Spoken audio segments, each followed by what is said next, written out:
Magandang araw po sa ating lahat. Ako po si Brian B. Mendoza at ito po ang aking daily devotion ngayong araw, September 10, 2025. Ngayong araw po ay ating tutuloy ating series which is a seminary edition. Specifically, ang topic po natin for this day is about sin. Ano ang gagawin ng Diyos sa mga kurakot? Now, para po sa araw na ito, ang talata po natin ay manggagaling sa Romans chapter 3, verse 23. Sabi po dito, basahin ko po. For all have sinned and fall short of the glory of God. Now, ang pong ating mas maunawaan kung ang ibig sabihin ng talatang ito, at kung mas maintindihan natin ang ating devotion, ngayon po tayo padadako sa ating teaching for today. So, sa Biblia po, dinedescribe po yung sin as hamartia. And yung hamartia po, it literally means missing the mark.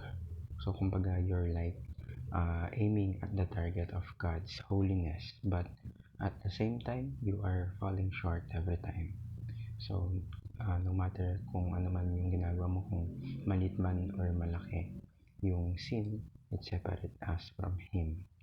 But let's always remember that God is just and He will not leave the guilty unpunished. So, meaning po, wala pong makakatakas sa consequences ng sin by their own effort or by their good works or goodness or kumbaga no excuses. And yet, huwag po tayo mag-alala because there is good news. Meron po magandang balita. And it is Jesus Christ. Christ alone saves us from God's punishment.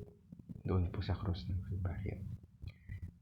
Si Jesus Christ po, He took the judgment na we deserve so that anyone who believes in Him can be forgiven and restored.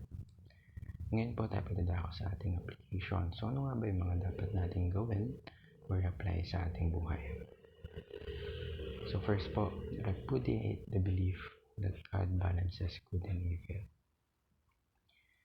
Tandaan po natin that it's not our good deeds outweighing our bad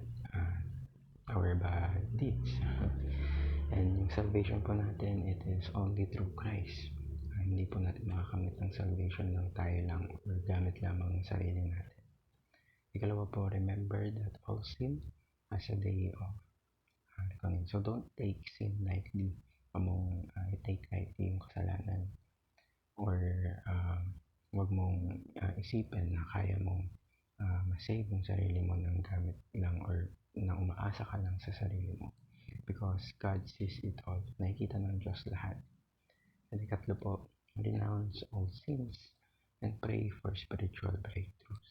So, tanungin mo ang Diyos for the strength to turn away from sin and the Spirit's power to walk in freedom. Kasi doon po nagsisimula yung true transformation. Naway marami po tayong natutunan sa araw na ito.